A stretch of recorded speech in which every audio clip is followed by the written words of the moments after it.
अच्छा, रुद्राक्ष को आप कितना पावरफुल मानते हैं? रुद्राक्ष एक चमत्कारिक वनस्पति है अच्छा। और मेरी ये मान्यता है कि रुद्राक्ष इस धरती का नहीं है, हम्म क्योंकि एक समय जब स्वर्गों के देवता थे, हम्म जितने भी हम पक्षी और गिलहरियां, जी। ठीक है ना, ऐसे ही धरती पर जितने भी हम पवित्र वृक्ष देखते हैं, हम इन्हें धरती के पौधा नहीं मानते।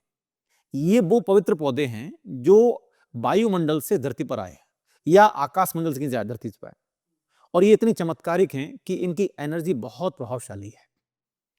मैं जब ज्योतिष शास्त्र का अध्ययन कर रहा था तो ज्यादातर मुझे क्या उसमें रत्नों के बारे में बताया गया हम्म कि ये गोमेद है, ये हीरा है, ये पन्ना है, इस राशि के लिए रत्न पहनना है। लेकिन आज के समय में रत्न उतने अच्छे नहीं मिल रहे हैं या डुप्लीकेट मिल रहे हैं, पहचान ही नहीं पाते लोग। पहचान नहीं पाते। जी। फिर हमने रुद्राक्ष को पढ़ा और मैं रुद्राक्ष के विज्ञान को समझने के लिए खुद हिमालय में गया, लेह लद्दाख रहा, वहां जाके देखा तो रुद्राक्ष की जो एनर्जी है वो रत्नों से कई गुना ज्यादा पावरफुल है। वजह क्या है? वजह है बीज। बीज। जिस चीज के अंदर बीज पाया जाएगा तो बीज के अंदर अनंत शक्ति है। एक बीज अनंत बीज को जन्म देने की क्षमता रखता है, बशर्ते उसे सही मौसम, सही भूमि, सही खाद पानी और सही मौसमों से लगाया जाए। ये जरूरी है। तो ऐसे ही रुद्राक्ष के अंदर जितने मुख होते हैं, मुख का तात्पर्य उसके ऊपर लाइंस होती हैं, जैसे 5 मुखी रुद्राक्ष है तो 5 लाइनों की होंगी। तो उसके अंदर जब एक्सरे करते हैं तो पता चलता है उसके अंदर 5 बीज हैं। उससे उसका निदान होगा कि उसके मुख हैं। हम लोग बाहर से देखते हैं कि लाइंस है, लेकिन उसके अंदर उतने ही बीज होते हैं।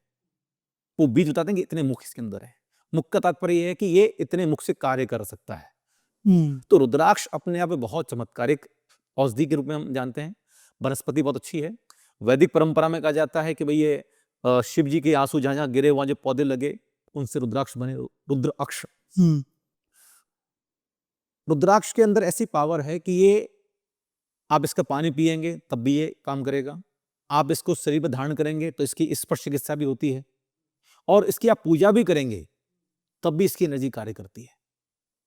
रुद्राक्ष आपकी नेगेटिव एनर्जी को खाना शुरू कर देता है। कब? जब वो आपके साथ कनेक्ट हो जाता है। कनेक्ट कैसे होगा? जब आप उसकी विधि पूर्वक प्राण प्रतिष्ठा करते हैं तब। हम कोई भी चीज पहने, रत्न पहने, रुद्राक्ष पहने, जड़ी पहने, अगर वो हमारे साथ कनेक्ट नहीं है वो काम नहीं करेगी। मतलब उसे कहीं ना कहीं मुहूर्त से और चीजों से, समय से उसे कनेक्ट करना उसे चार्ज करना पड़ता है, उसे एक्टिवेट करना पड़ता है। जो आपने कपड़े पहन रखे हैं वो कपड़े आपके ऊपर इसलिए अच्छे लग रहे हैं क्योंकि ये कपड़े आपके नाप से बनाए गए। किसी और के कपड़े आप पहन लोगे, किसी और के साइज के कपड़े पहन लोगे, वो आपको अच्छे नहीं लगेंगे ना। तो ऐसे ही रुद्राक्ष वनस्पति जागृत है, लेकिन उससे आपके साथ कनेक्ट करना भी जरूरी है। इसको बोलते हैं प्राण प्रतिष्ठा विधि। रत्न को भी, रुद्राक्ष को भी, जड़ी को भी, वृक्ष को भी जब आप प्राण प्रतिष्ठित करते हैं तभी चीजें काम करती हैं।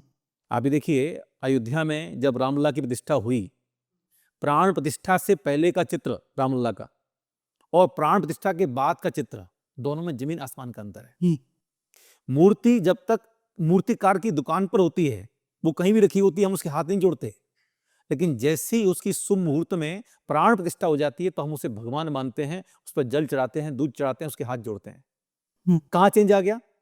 मंत्रों के द्वारा उस मूर्ति में मूर्तिमान की प्रतिष्ठा कर दी गई है, भगवान की प्रतिष्ठा कर दी गई है। जी। कल तक वो भगवान की मूर्ति थी, आज वो भगवान है।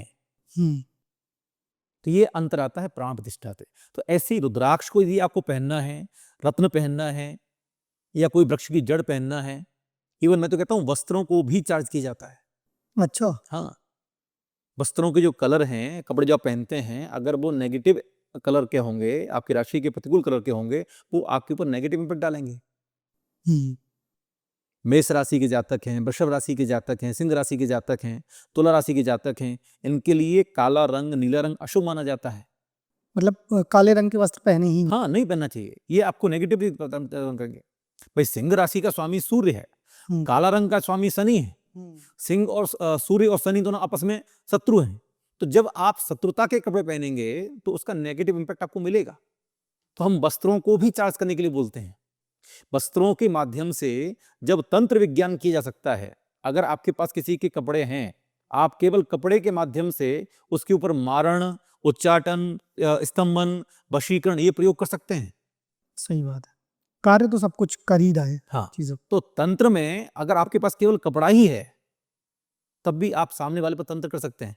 तो कपड़ा बहुत महत्वपूर्ण, जो आप वस्त्र पहन रहे हैं, ये यदि वस्त्र अगर आपके चार्ज होंगे ना, तो आपके ऊपर कोई भी टोना टोटका का उसका असर ही नहीं होगा।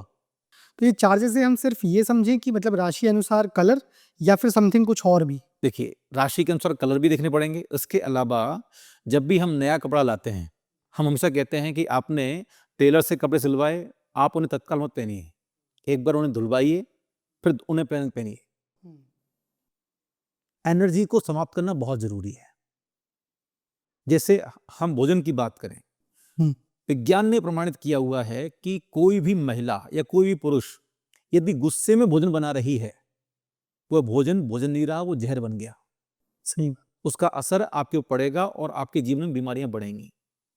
भोजन बनाते समय यदि आपके मन में कोई बीजाक्षर मंत्र चल रहा है, कोई अनुचिंतन चल रहा है, आपका मन पॉजिटिव है, तो वो सारी की सारी भावना संवेदना भोजन में जाएगी, तो भोजन औषधि का कार्य करेगा। आचार्यों ने कहा भोजन में वो औषधि, आहार में वो औषधि, आहार ही तो औषधि है। गुस्से में बनाओगे जहर बन जाएगा। गुस्से में यदि आप किसी को पानी भी दे दोगे ना, तो वो पानी जो पिएगा उसके ऊपर भी नेगेटिव इंपैक्ट पड़ जाएगा। ऐसे ही जो कपड़े आप पहन रहे हो, वो कपड़ों की एनर्जी कैसी है, उसे शुद्ध करना बहुत जरूरी है। हमने कई बार लैब प्रैक्टिकल किए हुए हैं। अच्छा। कपड़े किसी ला के रखे, हुँ। उसके ऊपर हमने डाउजिंग से, रुद्राक्ष की माला से चेक किया, हुँ। एंटी क्लॉक हो गई। ये कपड़े आपके लिए उपयोगी नहीं है, जिन कपड़ों की एनर्जी नेगेटिव है। लेकिन यहाँ सबसे बड़ी प्रॉब्लम अब ये आ गई ना, जैसे टेलर से बनवा रहे हैं तो आप तो बिल्कुल सही कह रहे हैं कि धो के सीधे पहने जा सकते क्योंकि उसको हम साइज़ दे के आए थे। बिल्कुल। लेकिन आज की डेट में बहुत से लोग जैसे ऑनलाइन शॉपिंग करते हैं, अब कपड़े आते हैं तो वो ट्राई भी करते हैं, पहनते भी हैं, या कहीं दुकान में जाते तो हम लोग ट्राई करते एक बार आप ट्राई कर लीजिएगा, ट्राई करने के बाद जब आप उनको वेयर करेंगे, जब फुल्ली वेयर अच्छा, करेंगे, भाई तो ट्राई तो उसके आपने नॉर्मल ट्राई किया ना, हुँ। पहने उस पे चेक किए बस उतार दिए, लेकिन जब आप पूरे दिन पहनेंगे तो उन्हें पहले धो करके फिर आप पहनेंगे। समझ गया। मतलब जब भाई ज़्यादा पहनना तब आप जब ये कह रहे हैं ट्राई किए, तो जैसे आप होंगे, बिल्कुल। एक जमाना ये था कि हम अगर किसी व्यक्ति का स्पर्श बनाते थे, हुँ। तो हर व्यक्ति की एनर्जी अलग अलग है। या हम इसको साइंस के तहत जाके देखें, बैक्टीरियल इन्फेक्शन, हुँ। कोविड में क्या हुआ था, अब हाथ नहीं मिला सकते, अब हाथ जोड़िए, क्यों भैया, इन्फेक्शन हो सकता है, हुँ। वायरल इन्फेक्शन, जिसको सर्दी खांसी जुकाम बुखार है उससे दूर रहिए। तो जब आपने कपड़े वेयर किए तो आपके बैक्टीरिया उस कपड़े पे गए कि नहीं गए, बिल्कुल। जिसने वो कपड़े सिले हैं उसके बैक्टीरिया उसमें गए कि नहीं गए। तो अगर आप उन्हें वॉश करके नहीं पहनेंगे तो उसकी नेगेटिव इंपैक्ट आपके पड़ेगा, आप बीमार पड़ सकते हैं। यहाँ पे लेकिन एक चीज़ बिल्कुल समझ में आ गई कि मतलब ट्राई करना एक अलग चीज़ है, लेकिन जैसे जो घर में भी कपड़े हैं, लोग आपस में भी एक्सचेंज करके पहन लेते, तो वो नहीं करना चाहिए नहीं आसन करना, की तरह। जैसे बिल्कुल आसन बिल्कुल, नहीं एक्सचेंज। आसन भी नहीं, माला भी नहीं, मंत्र साधना की जितनी भी चीजें हैं वो सब आपकी व्यक्तिगत होनी चाहिए, इसको आपस में एक्सचेंज नहीं करना चाहिए। लोग कई बार करते हैं, मंदिर जाते हैं, माला टंगी होती है, माला उतारी, जाप करना शुरू कर दिया। हुँ। आप जो जाप करके गया है वो किस प्रकार की एनर्जी को ट्रांसफर करके गया है माला में, नहीं पता आपको। सही। कई बार ऐसा होता है कि माला में जाप करने में ज्यादा मन लगता है, कई बार नहीं लगता है, क्योंकि सामने वाले ने अगर नेगेटिव एनर्जी ड्रॉप की है माला के अंदर तो उसके ऊपर पड़े। इसलिए आप अपनी माला रखें, अपना आसन रखें, अपने वस्त्र रखें, ये बिल्कुल भी एक तरीके से एक्सचेंज और ट्रांसफर नहीं करने चाहिए। जी। Hello friends, Mystic Insights clips देखते रहिए to make yourself strong spiritually, physically, mentally and socially, and subscribe the channel to get more updates.